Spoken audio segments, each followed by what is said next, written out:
भगवान बुद्ध आज से 2500 वर्ष पहले हुए थे।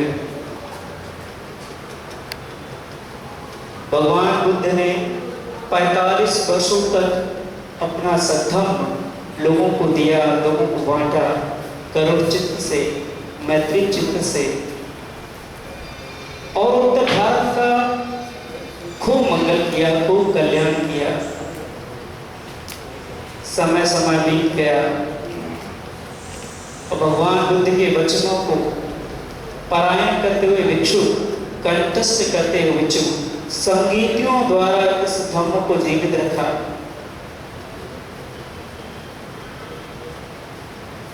और हम उन सभी भिक्षुओं के प्रति और उन सभी आचार्यों के प्रति कृतज्ञ हैं कि उन्होंने भगवान बुद्ध के वचनों को जीवित रखा।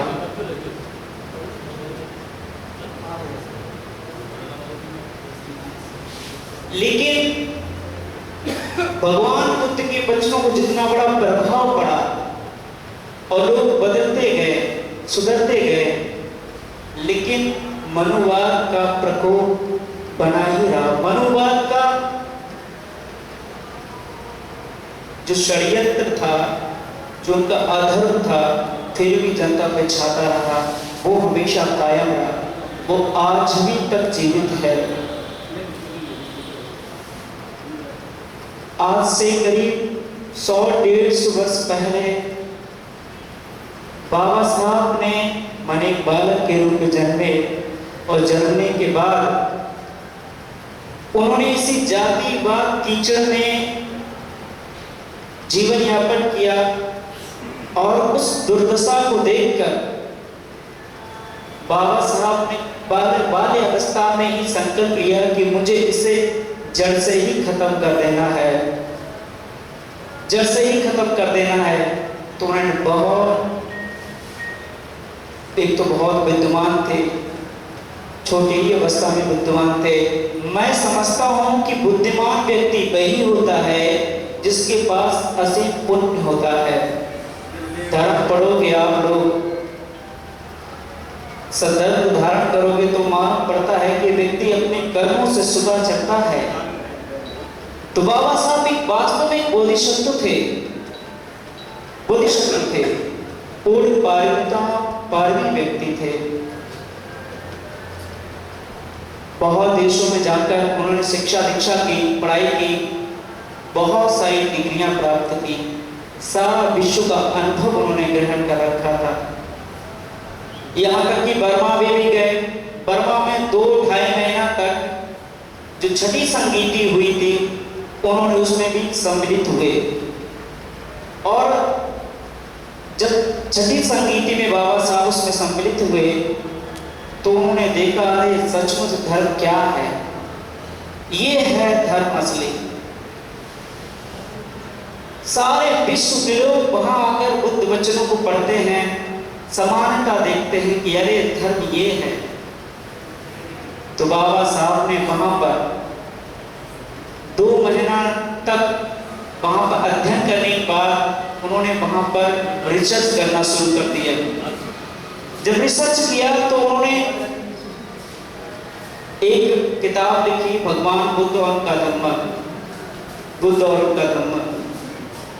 उन्होंने भगवान बुद्ध के पूरे संपूर्ण त्रिपिटक का पूरा निचोड़ उसमें लिख दिया। और उस समय ये जातिवाद में जकड़ा हुआ विमूढ़ समाज, अज्ञान समाज, उसको सुधारने के लिए बाबा साहब ने 22 प्रतिज्ञाएं बनाई ताकि उस अंधविश्वास में जकड़ा हुआ व्यक्ति बाहर निकले। 22 प्रतिज्ञाएं बनाई और भगवान बुद्ध का जो सार है वो भगवान बुद्ध के धम्म में पूरा संकल्प कर दिया है। मैं समाज में जाता हूँ, लोगों से बातचीत करता हूँ, धर्म देशना जब करता हूँ तो उसमें पुनर्जन्म की बात आती है, देवताओं की बात आती है, उसमें बहुत सारी ऐसी चीज हैं जो बुद्ध के वचनों में है। जब मैं उनसे बात करता हूँ तो लोग इसको अस्वीकार करते हैं, स्वीकार नहीं करते हैं। तो मैं उनको जवाब दे नहीं पाता हूँ, समझा नहीं पाता हूँ ये कैसे। जो त्रिपिटक में है और भगवान बुद्ध और बाबा साहब ने जो पुस्तक लिखी बुद्ध और उनका धर्म, उसमें भी वही बात है। उसमें भी पुनर्जन्म माना गया, उसमें भी देवताओं को माना गया।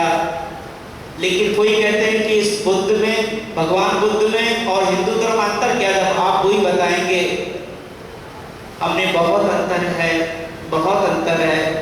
वहां पर आत्मा परमात्मा का अस्तित्व है, यहाँ पर कर्मों का अस्तित्व है। वहां पर ईश्वरवादी का अस्तित्व है, यहाँ पर अनिश्वरवादी का अस्तित्व है। वहां पर आत्मा का आत्मवाद है, आत्मावाद है, यहाँ आत्मवाद है। बहुत अंतर है, लोग समझना नहीं चाहते हैं। इसलिए मैंने संकल्प लिया कि मैं श्रमण हूँ और मेरी लगभग एज 22 साल है कि मैं इस संपूर्ण बुद्ध वचनों का अध्ययन करके और उसमें खूब तबकर लोगों को इसी भ्रांति से मुक्त कराएंगे। ये मैंने संकल्प लिया और जितनी मेहनत करनी पड़ी मुझे मैं करूँगा, क्योंकि मेरे अंदर वो ग्लानि है कि समाज जिस तरह से मुड़ना चाहिए। बुद्ध के अंदर वो व्यक्तित्व था, बुद्ध के अंदर वो गुण थे। कोई व्यक्ति उनके पास आता था तो उनसे दूर नहीं होता था। एक यश नाम का लड़का, उसके पास सारी धन दौलत सब चीज थी, सारे बेवकूफ थे। लेकिन जब दुखी परेशान हो गया तो वाराणसी के पास गुजरता हुआ जा रहा था, तो भगवान ने उसको देखा और देखने के बाद उससे चर्चा की। भगवान उसे धम्म दिया। धम्म देने के बाद वो यश अपने घर का रास्ता ही भूल गया। ऐसा ही है अंगुलीमाल जैसा डाकू एक बार भगवान के संपर्क में आया, एक शब्द सुना, भगवान के चरणों में गिर गया। ऐसे बहुत सारे हैं। एक सुनक्षत्र ब्राह्मण जो हृदयों बहुत परिपूर्ण था, जैसे भगवान के समक्ष गया वो भी सरेंडर हो गया। वो व्यक्तित्व था के अंदर। तो हमें बुद्ध के गुण धारण करने चाहिए। व्यक्ति ऐसे नहीं आएगा, आपके धर्म को ऐसे धारण नहीं करेगा, सुनेगा बातें, समझेगा बातें, सब कुछ करेगा, लेकिन उसको धारण करने में बड़ा समय क्यों? वो तुम्हारे व्यक्तित्व देखता है कि तुम्हारा जीवन कैसा है, तुम्हारे अंदर वो गुण देखता है, तब जाके देखता है कि हाँ मुझे इस चीज को धारण करनी चाहिए। आज वही मिशन का कार्य किया जा रहा है जो 2500 वर्ष पहले बुद्ध ने किया, जो 2000 वर्ष सम्राट अशोक ने किया, राजा मिलिंद ने किया, नामसेन ने किया, बाबा साहब ने किया। समय परिवर्तन हो गया, समय बदल गया। पहले समय क्या था, आज का समय डिजिटल हो गया। पहले समय व्यक्ति चल के जाया करता था लेकिन आज तो घर बैठे सारी चीजें दे सकता है, सारी सुविधाएं उसके पास है। ये दौर पहले से बदल गया, लेकिन हम लोग भी कार्य में पूर्ण तरीके से लग जाए और साथ ही साथ हम लोग कर्मठ बने। भगवान ने कर्मठं विहरते भिक्षु, भिक्षुओं को कर्मठ होना चाहिए। केवल भिक्षु ही नहीं, गृहस्थ भी कर्मठ होना चाहिए। भगवान ने कहा भिक्षु तपो तितिक्षा निब्बाण परम सुख, माने तपो तितिक्षा से, तितिक्षा भाव प्राप्त करके परम निर्वाण को प्राप्त करे, परम सुख को प्राप्त करे। और गृहस्थ भी कर्मठ होना चाहिए, केवल एक विषय में नहीं, उसे सभी विषय को अपनाना चाहिए। धर्म भी कमाए, परिवार का पालन भी करे और सामाजिक कार्य भी करे।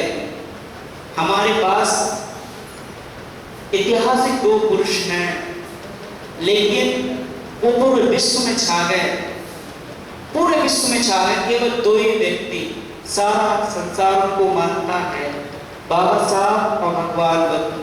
भगवान बुद्ध के विचार तो सारा संसार ही अपनाता है, सारा जगत अपनाता है। लेकिन हम लोग कहाँ पीछे हुए, किस चीज में पक जकड़े हुए, इस विषय में चर्चा भी करना हमको बहुत जरूरी है और आप लोगों पे इस पे शोध करना भी बहुत जरूरी है। व्यक्ति पास धर्म की सेवा तब करेगा जब बुरा हो जाएगा, तब। क्योंकि व्यक्ति भौतिक सुखों को ज्यादा महत्व देने लगा आज की इस दुनिया में, भौतिक सुखों को ज्यादा तलाशने लगा। एक बार एक व्यक्ति मुंबई में हमसे मिला और बहुत पैसा वाला आदमी था, करोड़पति था। मिलने के बाद हमसे चर्चा करने लगे, धर्म चर्चा करने लगे और हम भी गर्भपुरी में विपස්සना करके लौट के आए थे, तो हमारा भी मन बड़ा शुद्ध परिशुद्ध था, धर्म में था। बस चर्चा करने के बाद उस व्यक्ति ने पूछा कि बंदे जी, मैं बड़ा दुखी हूँ, बहुत परेशान हूँ और कुछ रास्ता बताइए। तो मैंने कहा आप दुखी क्यों हैं, परेशान क्यों हैं? क्या बंदे जी बहुत दुखी परेशान हूँ। तो मैंने उनको समझाया कि तुम किस प्रकार दुखी हो, तुम्हारे सुख के साधन सभी तुम्हारे घर में रखे हुए हैं, सारे सुख के साधन तुम्हारे पास रखे हुए हैं, आखिर दुखी क्यों? तो घर भी है, गाड़ी भी है, घोड़ा भी है, स्त्री भी है, पुत्र भी है, सारी चीजें हैं, सारे सुख के साधन हैं, फिर भी दुखी क्यों? देखो मेरे पास कुछ भी है, ना घर है, ना मकान है, ना स्त्री है, ना पुत्र है, यहाँ तक कि जो मेरा घर था उसको भी त्याग दिया, कुछ भी नहीं है, फिर भी मैं कितना सुखी हूँ। तो मैंने समझा कि जो तुम सुख देख रहे हो इन भौतिक स्थितियों में नहीं है सुख, ये सब चैतसिक सुख हैं तुम्हारे, ये केवल मनुष्य सुख हैं जो तुम भोग रहे हो। यही जब ये भोगेगा तो ये दुख में ही पड़ जाएंगे, दुख में ही प्रतीत हो जाएंगे। तो ऐसे सुख को एक क्षणिक सुख मानकर त्याग देना चाहिए और अपने जीवन को सत्य के स्थान, सत्य के जगह पर लगा देना चाहिए। मनुष्य का जीवन बहुत मूल्यवान, बहुत कीमती है, बहुत कीमती है। ये एक नदी की तरह बहता जा रहा है, मालूम ही नहीं है। भगवान बुद्ध ने वो बातें बताई जो मनुष्य के समक्ष घटती हैं, प्रतीत घटती हैं। कोई आकाश में से कोई देवताओं को बताया नहीं, प्रतीत घटती हैं। भगवान ने क्या देखा? बुढ़ापा है, मृत्यु है, चार कर सकते हैं जो है क्या, यही प्रतीत है, बिल्कुल समक्ष प्रतीत है कि जो हमारा जीवन है कैसे दुखों में पिरोए चलता है। हमें इसी से मुक्त होना है, इन्हीं से हमें छुटकारा पाना है। मेरा यही अंतिम लक्ष्य है। मैं इसी धारा के साथ बहना चाहता हूँ और भगवान का जो सद्धर्म है बहुत ही पवित्र है, बहुत ही शुद्ध है और इसको जीवन में उतारना ही चाहिए। एक व्यक्ति श्रद्धावान, समर्पण और आचरणवान व्यक्ति होना चाहिए। व्यक्ति काले घोड़े से पहचान नहीं होती है, व्यक्ति की पहचान सदाचार आचरण से होती है। यही मनुष्य का प्रथम गुण है। यदि आप इसको धारण करते हैं तो मनुष्य जीवन सफल कर लोगे, न वरना यूं ही भटकते रहोगे, कुछ नहीं कर सकते, समाज में नहीं बदल सकते। राजा नेता कहता है कि जनता सुधर जाए तो पूरा देश सुधर जाएगा, और जनता कहती है कि नेता सुधर जाए तो ये पूरा देश सुधर जाएगा। जनता नेता में खोट देखती है और नेता जनता में खोट देखती है। क्या वो देश सुधरेगा? क्या वो समाज बदलेगा? क्या नहीं बदल सकता। हमें स्वयं बदलना होगा, हमें स्वयं परिवर्तन होगा। केवल एक व्यक्ति बदला पूरे विश्व को बदल दिया, बाबा साहब ने केवल एक व्यक्ति बदले पूरे विश्व को बदल दिया। भगवान बुद्ध ने केवल एक ही सम्यक संबोधि प्राप्त किया, केवल सिद्धार्थ गौतम सारे विश्व सारे उत्तर भारत में छा गए। ऐसे व्यक्ति बनो, एक व्यक्ति सारे जगत को कल्याण कर सकता है। तो ऐसे व्यक्ति बनने के लिए हमें भगवान बुद्ध का धर्म पढ़ना पड़ेगा, अपने अंतरतम गहराई के द्वार पर जाना पड़ेगा, तभी व्यक्ति बदल सकता है। चर्चाएं तो बहुत होती हैं, बहुत सारे लोग इस पे बड़ी बड़ी प्रवचन कर देते हैं, लेकिन मूलभूत जो कारण है कल्याण की बात है उसे छोड़ देता है। मैं बहुत सौभाग्यवान कि मैं इतनी छोटी उम्र में इतने बड़े बड़े भिक्षुओं का मुझे सानिध्य प्राप्त हुआ, और मैं सभी आदरणीय भिक्षुओं को, बल्कि जी आनंद जी को मैं बहुत, आनंद जी थेरा जी को मैं बहुत धन्यवाद देता हूँ कि मुझे उन्होंने मौका दिया इस भिक्षु कार्यक्रम में मुझे बोलने का अवसर दिया। और ये मेरा प्रथम है, मैंने कभी भाषण नहीं दिया कहीं मंचों पे जाके, ये मैंने पहली बार आज बोला इतने बड़े भिक्षुओं के समक्ष। यदि कोई भी गलती हो जाए तो मुझे क्षमा करें, मुझे माफ करें। साधु साधु साधु। शंकरप्रिय जी ने अभी बहुत ही मधुर वाणी अपने शब्दों की वर्षा की, और जैसा कि वे बोल रहे हैं कि प्रथम बार उन्होंने बोला है, बात सही है। जहाँ तक सवाल 22 साल का है, और जो चीज आप पाना चाहते हैं भिक्षुओं का आशीर्वाद आपके साथ है, परंतु आपको सचेत रहकर, चेतनावस्थ रहकर अपने मार्ग पर चलना होगा। गलत कर्म आप करेंगे और भिक्षु संघ का आशीर्वाद आपके साथ है तो ऐसा तो हो नहीं सकता। इसके लिए तो आपको स्वतंत्र प्रयासरत रहना होगा। चलिए खैर, अच्छी बात है। उनसे भी बीच में मैं खैर कार्यक्रम विधिवत रूप से शुरू किया जाए, क्योंकि कार्यक्रम समापन की ओर भी जा रहा है। अभी कुछ और भी बहुत भिक्षु वक्ता है, कुछ 2-4 उपासक भी अपने विचार रख सकते हैं। तो मैं छत्तीसगढ़ से हमारे पधारे पूज्य भिक्षु बुद्ध घोष जी, जो बहुत ही एक्टिव और बहुत ही जुझारू भिक्षु में काफी काम करते हैं, मैं उनको आमंत्रित करूंगा कि वो अपने विचारों से सभा को संबोधित करें। भिक्षु बुद्ध घोष।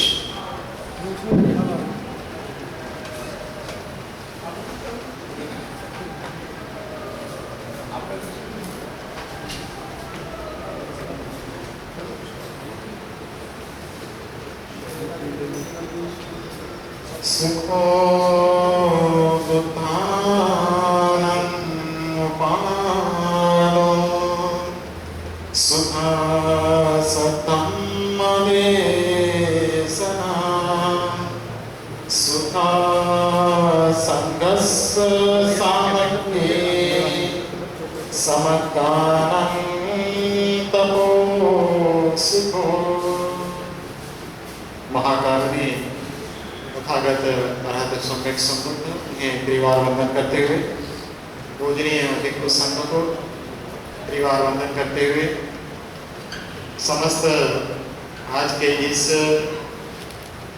मिशन जय भीम के बैनर तले 10 करोड़ पौध बनाने की जो मुहिम चल रही है,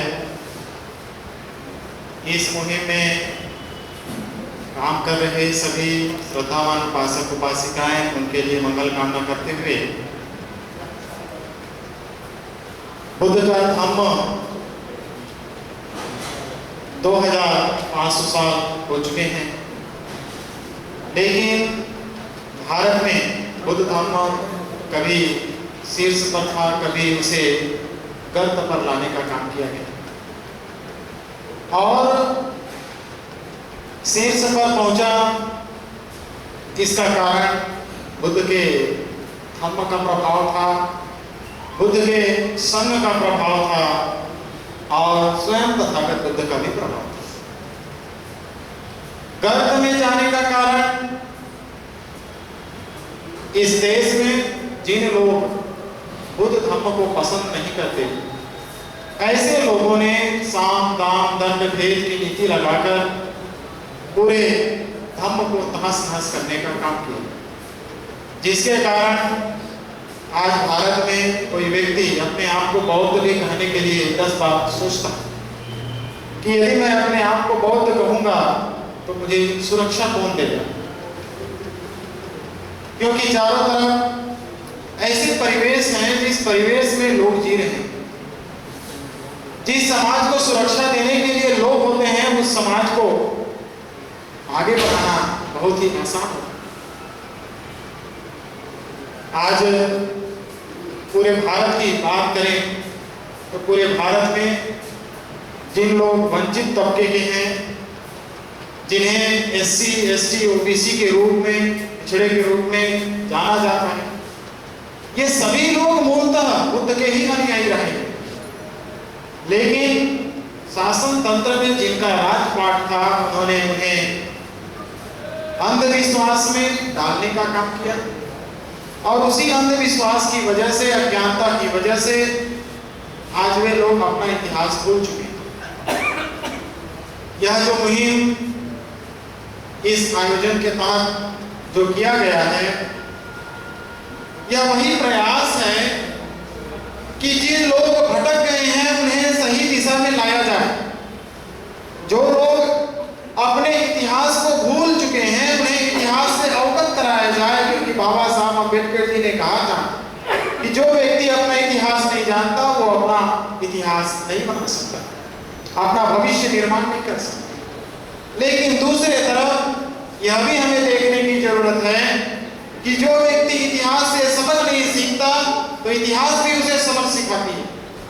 तो हमें ये दोनों चीजों को ध्यान में रखना होगा कि एक तो हमें अपना इतिहास को भी जानना है और दूसरा इतिहास से सबक भी सीखना है कि कौन सी घटनाएं हुई जिनके कारण हम पीछे चले गए। और यही चीज को ध्यान में रखते हुए, आज की स्थितियों को ध्यान में रखते हुए, जिस तरह से मुहिम 10 करोड़ बौद्ध की जो योजना पूरे देश के अंदर चल रही है, यह बहुत ही साधुवाद के पात्र है।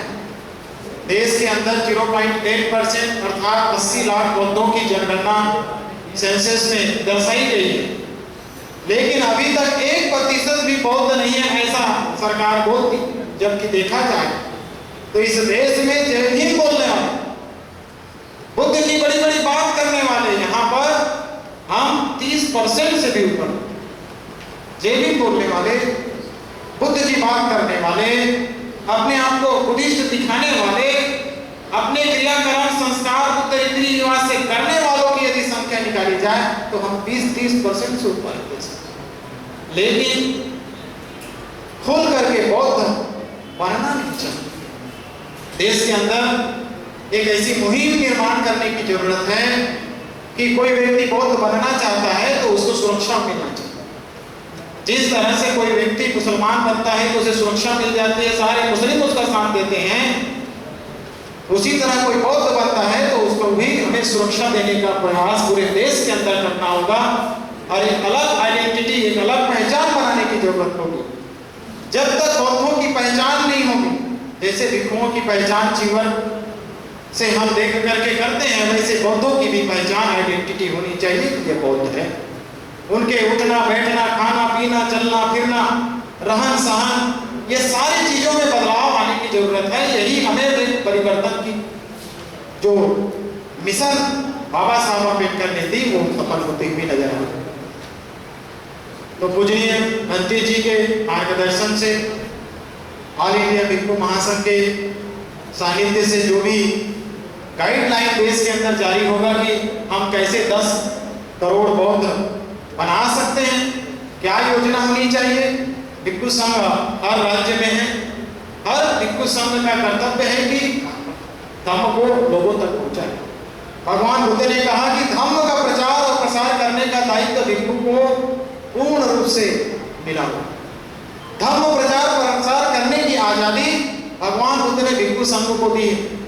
इसलिए भिक्षु का कर्तव्य है कि वो धम्म को झुकने ना दे, धम्म को टिका कर रखे, और धम्म टिका रहेगा तो लोक कल्याण होता रहेगा, लोगों का मंगल होता रहेगा। तो इस तरह से 10 करोड़ बड़ा आंकड़ा है, लेकिन 10 करोड़ उतना भी बड़ा नहीं। इस देश के बुद्धिस्ट लोगों के लिए, जय भीम बोलने वाले लोगों के लिए बस लेकिन एक ही कोशिश होनी चाहिए कि हमें जय भीम मिशन जो चल रहा है, मिशन जय भीम, ये आयोजन कर रहा है ऐसा हमें नहीं सोचना। हमें ये सोचना है कि आगामी 2025 को हमको 10 करोड़ बहुत दिखना चाहिए देश के। कैसे दिखेंगे, कैसे होगा? दीक्षा भूमि नागपुर हम जानते, लाखों लोग दीक्षा लेते हैं, वही व्यक्ति बार बार भी दीक्षा लेता है, लेकिन कितने हुए पता नहीं। तो एक साथ यदि मुहिम चलाई जाए पूरे देश के अंदर मिशन जय भीम के तत्वाधान में, तो एक ऐसा तारीख जो मिशन के जो कार्यकर्ता हैं वो एक ऐसा तारीख डिसाइड करके रखें कि इस तारीख को हमें लेना है, और दूसरी तरफ एक जगह नहीं होता है तो जितने भी स्टेट के हेडक्वार्टर्स, प्रदेश के जो राजधानी है उसको टारगेट बनाया जाए, वहां जितने लोग इकट्ठा हो सकते हैं उनको उस तरह से तैयार किया जाए, और एक नेतृत्व मंडल तैयार किया जाए कि एक स्टेट में कम से कम 5 लाख, 10 लाख, 20 लाख जितने लोग दीक्षा ले जा सकते हैं उतने की लिस्ट तैयार करके तैयारी की जाए, वर्किंग टीम तैयार किया जाए, भिक्षु संघ को उसमें एक अथॉरिटी के रूप में रखा जाए। तो एक बहुत बड़ा मुहिम जो 10 करोड़ का 2025 में जो योजना के तहत बौद्ध बनाने की शुरुआत जो चल रही है आज, उसका द्वितीय बौद्ध संगति है। तो इस तरह से काम किया जा सकता है। लोगों ने केवल बौद्ध बनो की बात कही, लेकिन बौद्ध खुद भी नहीं बने, बुद्ध खुद भी नहीं बने, बुद्ध के धर्म के अनुसार खुद भी नहीं चले, लोग कैसे बुद्ध बने? इसलिए मुहिम हमें ये निर्माण करनी होगी कि किस स्टेट में कौन सा विशेष व्यक्ति है जिसके सानिध्य में लोग, लाखों लोग दीक्षा ले सकते हैं। ऐसे लोगों को चिन्हांकित भी किया, जो लोगों की मानसिकता बुद्धिस्ट है, जिनकी सोच बुद्धिस्ट है, तो उन लोगों को सामने रखा जाए, उनके नेतृत्व में उनके लोगों को सामने लाया जाए। तो एक